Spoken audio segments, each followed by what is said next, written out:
सभी साथियों को नमस्कार। मैं कुलदीप कुमावत स्वागत करता हूं आपके अपने ही यूट्यूब चैनल के स्टडी सेंटर पर। साथियों, कामायनी को अपन पढ़ रहे थे। कामायनी में श्रद्धा सर्ग जो था उसका अपन अध्ययन कर रहे थे। आज उसमें भाग तीसरा अपन पढ़ने जा रहे हैं और आज यहाँ श्रद्धा सर्ग पूर्ण हो जाएगा। इसके पश्चात जो नेट के पाठ्यक्रम में अपना अगला सर्ग है उसका अपन अध्ययन करेंगे। साथियों, श्रद्धा सर्ग इसके जो दो भाग हैं उनका लिंक डिस्क्रिप्शन में है, आप जाकर के देख सकते हैं। इसके अलावा जयशंकर प्रसाद जी का जो परिचय है वह भी डिस्क्रिप्शन में आपको उपलब्ध हो जाएगा, आप जाकर के देख सकते हैं। साथियों, और चैनल को अधिक से अधिक लाइक, सब्सक्राइब, कमेंट, शेयर करें और बेल आइकन को प्रेस करें, जिससे आगे आने वाले हिंदी के नोटिफिकेशन, इसके अलावा अन्य जो महत्वपूर्ण शिक्षा से संबंधित जानकारी है वह आपको उपलब्ध हो सके। चलिए साथियों, कामायनी श्रद्धा सर्ग पूर्ण करते हैं। भाग 3।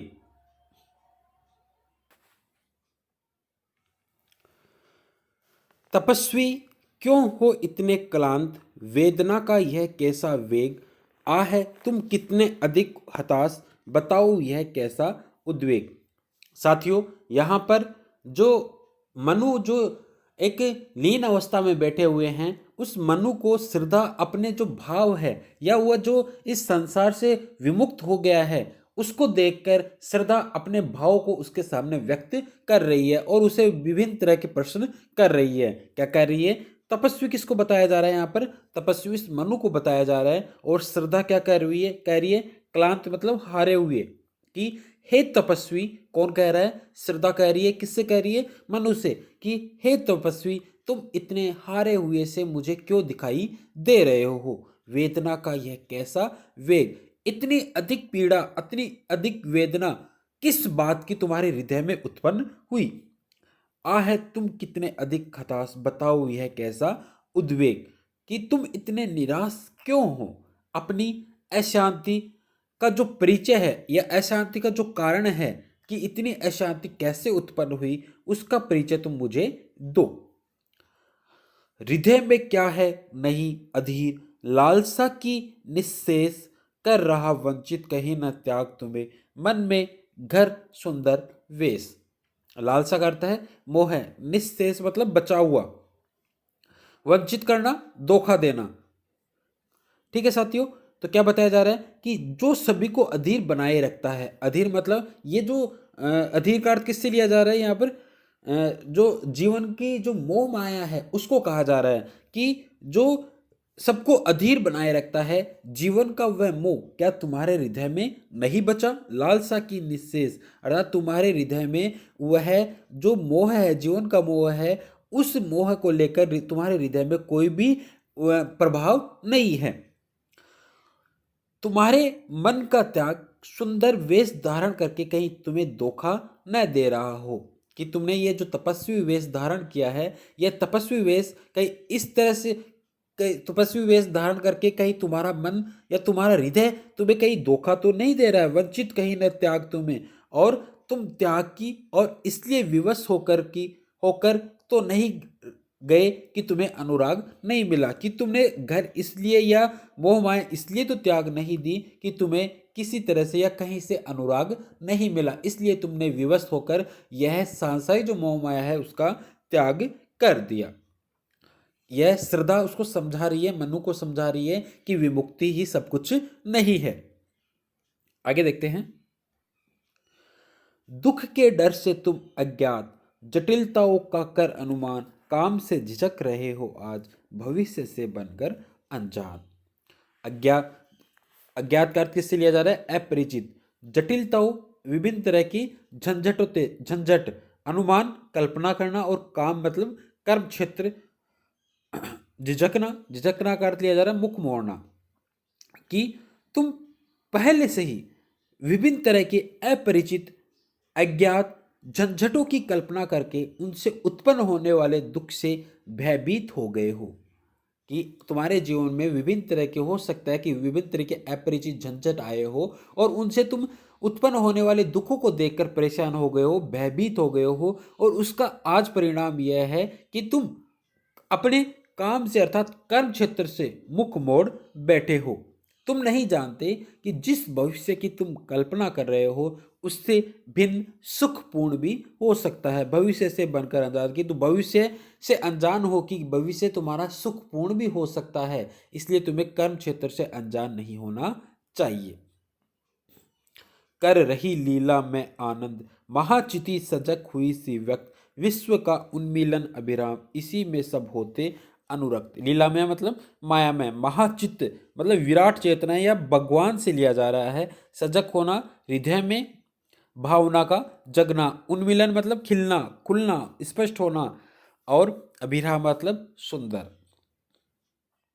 अर्थ है इसका कि आनंद की सिद्धि के लिए ईश्वर के हृदय में एक दिन यह भावना जगी कि मैं अनेक रूपों में प्रकट हो जाऊं। मतलब ईश्वर के माध्यम से कवि प्रसाद जी क्या कह रहे हैं कि आनंद की सिद्धि के लिए, ये कथन श्रद्धा के हैं, ध्यान रखना, आनंद की सिद्धि के लिए एक दिन ईश्वर के हृदय में यह भावना जगी। क्या भावना जगी? कि मैं अनेक रूपों में प्रकट हो जाऊं। सजग हुई सी व्यक्ति, विश्व का उन्मूलन अभिराम, इसी में होते सब अनुरक्त। इसी से सुंदर संसार बना, इसी में सब होते अनुरक्त, अर्थात इसी से सुंदर संसार बना, यह सभी को प्यारा है। अर्थात यह जो संसार, जो सभी, यह संसार है जो ईश्वर के ही विभिन्न रूप हैं, वह सभी को प्यारा है, और तुम हो कि तुम्हें इससे लगाव बिल्कुल भी नहीं रहा। जब ईश्वर ही कर्म में लीन है तो उसका बनाया हुआ मनुष्य कर्म से मुख मोड़ बैठे, यह समझ में नहीं आता। श्रद्धा कह रही कि जब ईश्वर ही विभिन्न रूपों में अपना हमारे सामने उपस्थित है, वह अपने कर्म क्षेत्र में लीन है, तो तुम कर्म से मुख कैसे मोड़ सकते हो। बहुत ही सुंदर। आगे देखते हैं साथियों, आगे है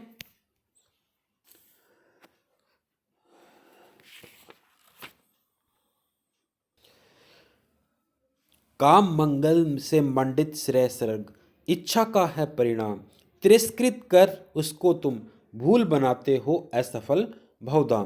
क्या कहा जा रहा है? मंडित मतलब युक्त, श्रेय मतलब कल्याण, सर्ग सृष्टि, तिरस्कृत तिरस्कार करना उपेक्षा करना, भवधाम मतलब सांसारिक जीवन मोह माया। कि संसार तो तुम्हारी इच्छा पर निर्भर करता है, जैसा चाहोगे वैसा वह बनेगा, इच्छा का है परिणाम। कि संसार तो तुम्हारी इच्छा पर निर्भर करता है। काम मंगल से मंडित श्रेय सर्ग, संसार तो तुम्हारी इच्छा पर निर्भर करता है, जैसा चाहोगे वैसा यह बनेगा, शुभ कर्म करने से कल्याण छाता है। काम मंगल से मंडित श्रेय, अर्थात शुभ कर्म या अच्छे कर्म करने से ही कल्याण का उदय होता है। अतः वैराग्यवान होने से तिरस्कृत कर उसको तुम, तिरस्कृत किसको करना? वैराग्य को, अर्थात वैराग्यवान होने से तुम इच्छा या काम का तिरस्कार करते हो, और परिणाम यह होता है कि तुम्हारा सांसारिक जीवन असफल सिद्ध होता है। अर्थात तुम्हारी इच्छा को जब तिरस्कृत करोगे तो इसका परिणाम यह होगा कि तुम्हारा जो सांसारिक जीवन है वह असफल सिद्ध होगा। श्रद्धा ये कहना चाहती है कि श्रद्धा यह बतलाना चाहती है, यह विश्वास दिलाना चाहती है कि अनुरक्ति अर्थात प्रेम ही सुख का मूल है, विरक्ति नहीं, वैराग्य नहीं। अर्थात संसार में आए हैं तो प्रेम या काम या इच्छा उसको बनाए रखना चाहिए।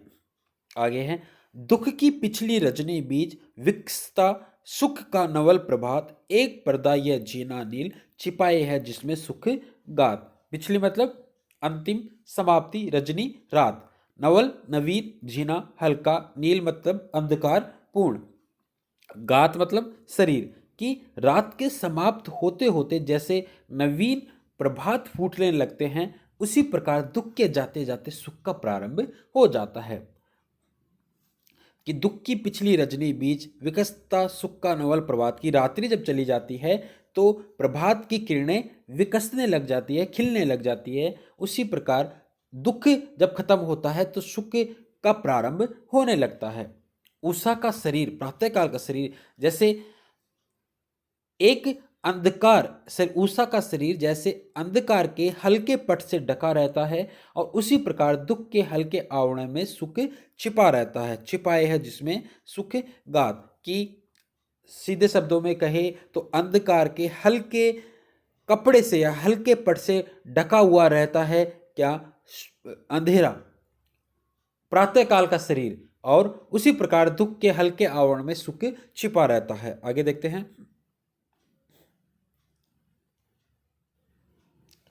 जिसे तुम समझे हो अभिशाप, जगत की ज्वालाओं का मूल, इसका वह रहस्य वरदान, कभी मत इसको जाओ भूल। कि जिसे दुख का तुम अभिशाप और सांसारिक कष्टों का कारण समझते हो, स्मरण रखो कि वह भगवान का वरदान है। इसका वह रहस्य वरदान, वह भगवान का वरदान है। इस रहस्य को प्रत्येक प्राणी नहीं जानता, कभी मत इसको जाओ भूल। इसको कभी मत भूलो। इस रहस्य को इस संसार का प्रत्येक प्राणी नहीं जानता, अर्थात यह दुख के सुख पक्ष की व्याख्या की गई है कि दुख के पश्चात सुख अवश्य आएगा। विषमता की पीड़ा से व्यक्त हो रहा स्पंदित विश्व महान, यही दुख सुख विकास का सत्य, यही भूमा का मधुमेह दान। विषमता, सुख का सदा न रहना, दुख, व्यस्त मतलब घबराना, स्पंदित सहृदय सहानुभूतिपूर्ण, भूमा मतलब भगवान। कि यह विशाल विश्व दुख से उत्पन्न होने वाली पीड़ा से घबरा कर ही सहृदय बना है। क्या कहा जा रहा है कि विषमता की पीड़ा से व्यक्त हो रहा स्पंदित विश्व महान, स्पंदित सहृदय सहानुभूतिपूर्ण, कि यह जो विशाल विश्व दुख से उत्पन्न होने वाली पीड़ा से घबरा कर ही सहृदय बना है। जिसने स्वयं पीड़ा सही है वही दूसरे के दुख को समझ सकता है। सत्य बात यह है कि दुख ही मनुष्य के सुख और उसकी उन्नति का कारण है। क्या बताया जा रहा है कि दुख ही मनुष्य की उन्नति का कारण होता है, अतः दुख प्राणी को भगवान का वह दान है जो जीवन में मधुरता लाता है। यही भूमा का मधुमेह दान, यही दान किसको बताया जा रहा है? दुख को बताया जा रहा है कि दुख ही ईश्वर का दान है जिससे जीवन में मधुरता होती है, क्योंकि इस दुख के बाद में ही सुख का उदय होता है। यही यहाँ किसके लिए कहा जा रहा है? यही भूमा, अर्थात यही पर जोर दिया जा रहा है, यही मतलब दुख। आगे देखते हैं। युगों की चट्टान पर सृष्टि, डाल पद चिन्ह चली गंभीर, देव गंधर्व असुर की पंक्ति, अनुसरण करती उसे अधीर। पद चिन्ह मतलब छाप, गंभीर मतलब गहरी, सबल सबल कर, अनुसरण मतलब पीछे चलना, अधीर मतलब तीव्रता से। कि जिस प्रकार कोई यात्री चट्टानों पर संभल संभल कर चरण रखता है, युगों की चट्टानों पर सृष्टि डाल पद चिन्ह चली गंभीर।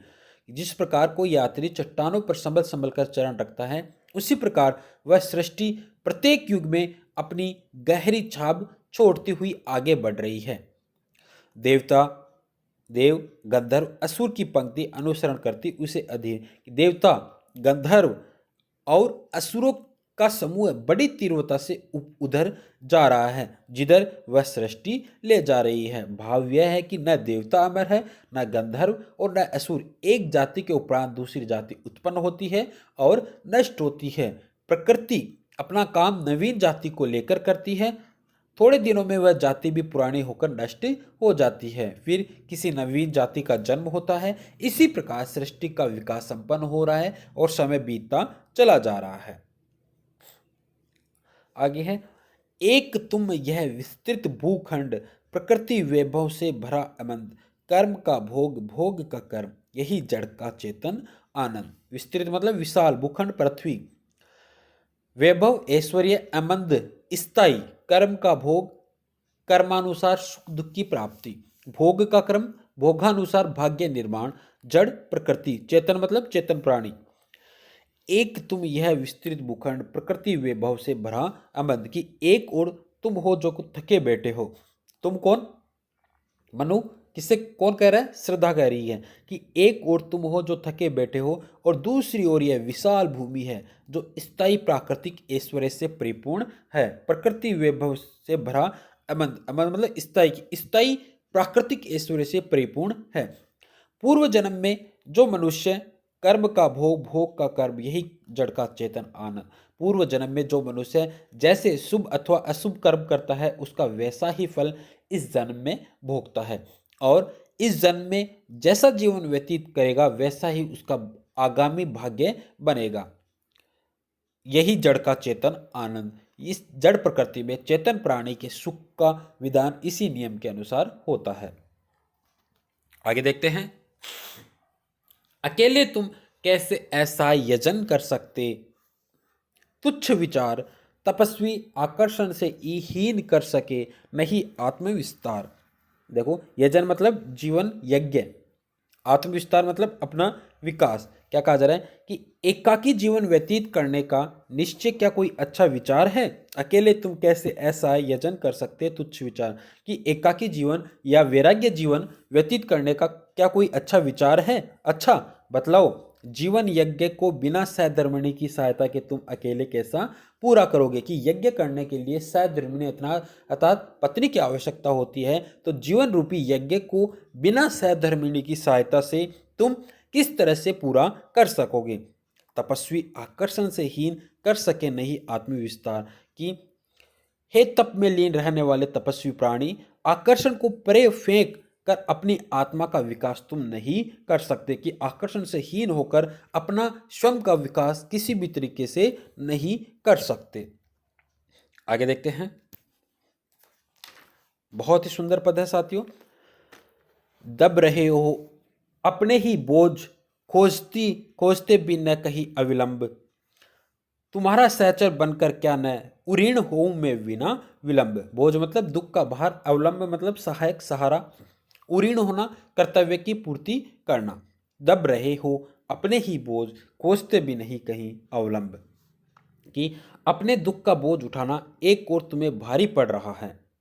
दब रहे हो अपने ही बोझ, खोजते भी नहीं कहीं अवलंब। कि अपने ही दुख का बोझ उठाना एक और तुम्हें भारी पड़ रहा है, दूसरी ओर तुम इस कष्ट के निवारण के लिए किसी सहायक को नहीं खोज रहे। खोजते भी नहीं कवलम अवलंब, अवलंब मतलब साथी, सहचर या सहारा। किसी सहारा देने के लिए किसी सहायक को नहीं खोज रहे। तुम्हारा सहचर बनकर क्या न उरीण हो मैं विलंब बिना विलंब। क्या मैं अब किसी प्रकार की व्यर्थ देर किए बिना तुम्हारे जीवन संगिनी बनकर अपने कर्तव्य की पूर्ति नहीं कर सकती। श्रद्धा जीवन संगिनी बनने का प्रस्ताव उसके सामने रखती है। यहाँ प्रसाद ने अपने स्वभाव के अनुसार श्रद्धा के लिए सहचरी के स्थान पर सहचर शब्द का प्रयोग किया है। अर्थात पहले भी आया है कि कभी कभी वह स्त्रीलिंग शब्दों का प्रयोग न करके पुल्लिंग शब्दों का प्रयोग भी करते हैं। समर्पण लो सेवा का सार, सजल संस्कृति का यह पतवार, आज से यह जीवन उत्सर्ग इसी पत्तल में विगत विकार। समर्पण अपने देश अपने को देना या सौंपना, सजल संस्कृति मतलब संसार सागर, उत्सर्ग न्योछावर कर देना, विगत विकार मतलब स्वार्थहीन निष्काम भाव से। समर्पण लो सेवा का सार, सजल संस्कृति का यह पतवार। तुम्हारी सेवाएं करने के लिए मैं तुम्हें अपने आप को सौंपती हूँ। मेरा यह आत्मसमर्पण संसार सागर में बहने वाली तुम्हारी जीवन नैया के लिए पतवार के समान सिद्ध होगा। आज से तुम्हारे चरणों में मैं, अर्थात मैं कौन, श्रद्धा, बिना किसी स्वार्थ भावना के अपने जीवन को न्योछावर करती हूँ। श्रद्धा अपने जीवन को किसके लिए न्योछावर कर देती है? मनु के लिए। दया माया ममता लो आज, मधुरिमा लो अगाध विश्वास, हमारा हृदय रत्न निधि स्वच्छ तुम्हारे लिए खुला है पास। देखो, माया मोह है, रत्न निधि रत्नों का भंडार, स्वच्छ निर्मल। कि मेरा हृदय निर्मल भाव रत्नों का भंडार है, वह अब तुमसे दूर नहीं है। उसमें से दया मोह ममता माधुर्य अटूट विश्वास जिसकी आवश्यकता हो प्राप्त कर सकते हो। कि मेरा हृदय अनेक खजानों से युक्त है, अनेक रत्नों का भंडार है, तुम उसमें से जो चाहे वह गुण प्राप्त कर सकते हो। स्वच्छ तुम्हारे लिए खुला है पास, कि मेरा हृदय तुम्हारे लिए खुला है।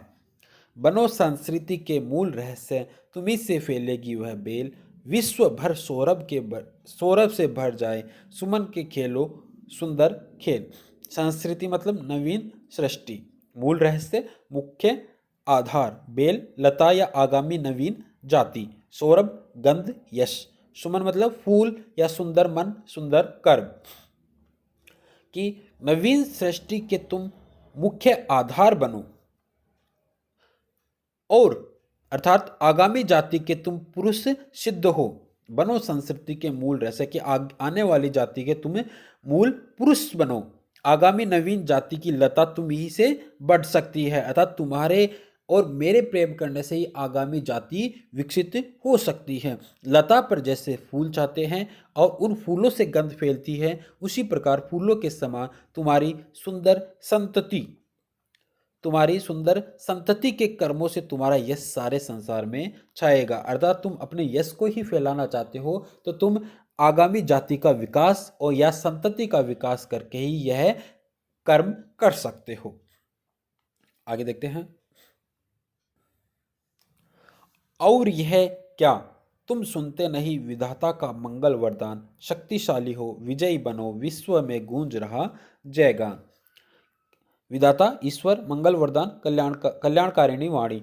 और क्या तुम भगवान की इस कल्याणकारिणी वरदान वाणी को नहीं सुन रहे हो कि शक्तिशाली बनकर विजय प्राप्त करो। यह ध्वनि तो सारे संसार में फैल रही है कि सदा से होता आया है कि शक्तिशाली बनकर विजय प्राप्त करनी चाहिए, और यह ध्वनि सारे संसार में पहले से फैल रही है, इसका जयगान हो रहा है। डरो मत अरे अमृत संतान, अग्रसर है मंगल में वृद्धि, पूर्ण आकर्षण जीवन केंद्र, खींची आवेगी सकल समृद्धि।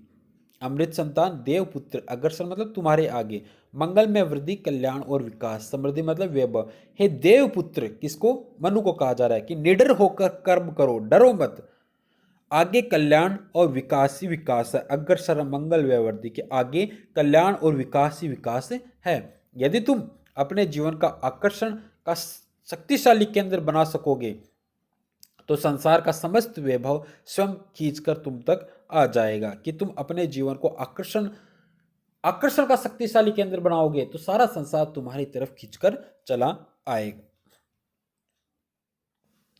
देव असफलताओं का ध्वंस, प्रचुर उपकरण जुटाकर आज, पड़ा है बन मानव संपत्ति, पूर्ण हो मन का चेतन राज।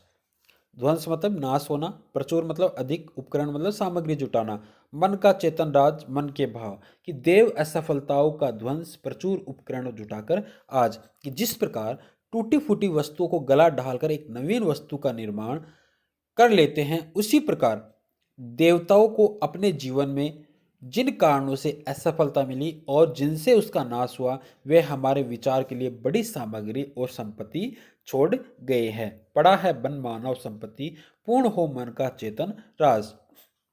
इस नवीन विचारधारा के आधार पर मानव संस्कृति नाम से एक नवीन सभ्यता का निर्माण हो सकता है, जिसमें मन के भाव का पूर्ण विकास हो, देवताओं की भांति आगे की जाति अंधी होकर वास्तव में लीन न रहे। आगे देखते हैं। चेतना का सुंदर इतिहास, अखिल मानव भावों का सत्य, विश्व के हृदय पटल पर दिव्य अक्षरों से अंकित हो नित्य है। अखिल मतलब सभी, संपूर्ण संसार, सत्य मतलब प्रकृति स्वाभाविक रूप में, हृदय पटल मतलब हृदय पट, दिव्य अक्षरों मतलब ज्ञान, स्पष्टता से किसी बात को समझाना। कि मैं चाहता हूं कि सभी भाव अपने स्वाभाविक रूप में संसार के प्राणियों के हृदय पट पर स्पष्ट अक्षरों में रात दिन अंकित हो, विश्व के हृदय पटल पर दिव्य अक्षरों से अंकित हो नित्य। और इस प्रकार चेतना का एक सुंदर इतिहास प्रस्तुत हो, अर्थात सब मनुष्य अपने अपने हृदय में यह बात स्पष्टता से समझ ले कि मनोभावों को उनके स्वाभाविक रूप में ग्रहण करना ही सच्चा जीवन है। संकोच या बहस से किसी स्वाभाविक इच्छा का दमन नहीं करना चाहिए। बहुत ही सुंदर है साथियों, ध्यान से सुनिएगा, अर्थ समझ में आएगा। आगे देखते हैं। शेयर जरूर कर दीजिए, इसको सब्सक्राइब भी कर दीजिए। विधाता की कल्याणी सृष्टि सफल हो इस भूतल पर पूर्ण, पटे सागर बिखरे ग्रह पुंज और ज्वालामुखिया हो चूर्ण।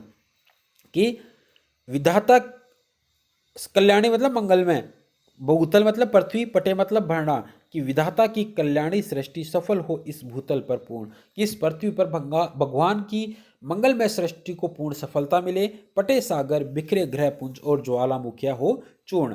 कि चाहे सभी स्थानों पर समुद्र हो जाए, चाहे सूर्य चंद्र तारे अपने स्थान से विचलित हो जाए, चाहे ज्वालामुखी पर्वत फटने लगे, लेकिन भगवान की जो मंगलमय सृष्टि है उसको पूर्ण सफलता मिले।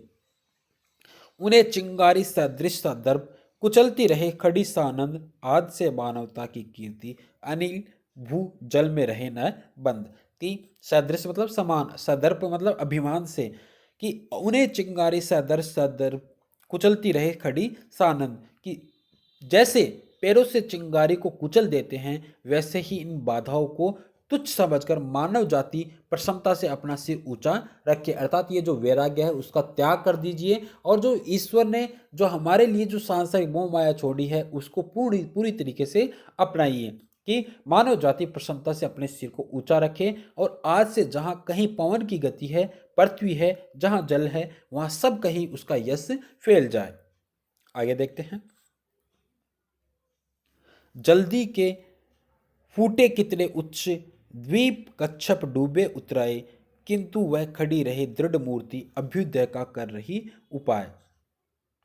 देखो, उच्च मतलब धार, उतरना मतलब जल के ऊपर निकलना, अभ्युदय मतलब उन्नति, कि चाहे समुद्र की धार फूट पड़े, जलधि मतलब समुद्र, कि सब चाहे समुद्र की धार फूट पड़े और उनमें द्वीप कच्छप के समान कभी डूबे कभी बाहर निकल आवे, कि द्वीप कच्छप के समान कभी डूबे कभी बाहर निकल आवे, कच्छप मतलब कछुआ, और पर मानव जाति का साहस किसी दृढ़ मूर्ति के समान कभी टूटे न, वह अपनी उन्नति के उपाय ही सोचती रहे, कि मानव कभी हताश न हो, वह सदैव अपनी उन्नति के मार्ग पर अग्रसर रहे।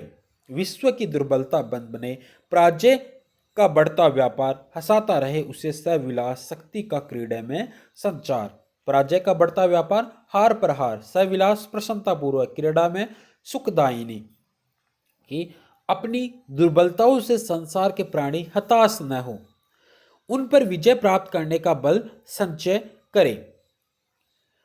मनुष्य को हताश नहीं होना चाहिए, उन पर विजय प्राप्त करने का बल इकट्ठा करना चाहिए, कारण ढूंढना चाहिए। यदि जीवन में हार ही हार मिले, यदि जीवन में हार ही हार मिले, तब भी प्रसन्नता पूर्वक हंसते रहे और उससे शक्ति का उत्पादन करें, हंसाता रहे उससे सविलास शक्ति का क्रीड़ा में संचार, की शक्ति का उत्पादन करना चाहिए। आगे देखते हैं। शक्ति के विद्युत कण जो व्यस्त विकल बिखरे हो निरूपाय, समन्वय उसका करे समस्त विजयनी मानवता हो जाए। सरदा सर का अंतिम पद है साथियों, इसके बाद में अगला सर्ग पढ़ेंगे। विद्युत कण विद्युत परमाणु, व्यस्त मतलब बिखरे, विकल अशांत, निरूपाय निस्साय, समन्वय मतलब एकत्र, कि जैसे विद्युत कण जब तक शून्य से इधर उधर बिखरते रहते हैं तब तक कुछ भी करने में असमर्थ है।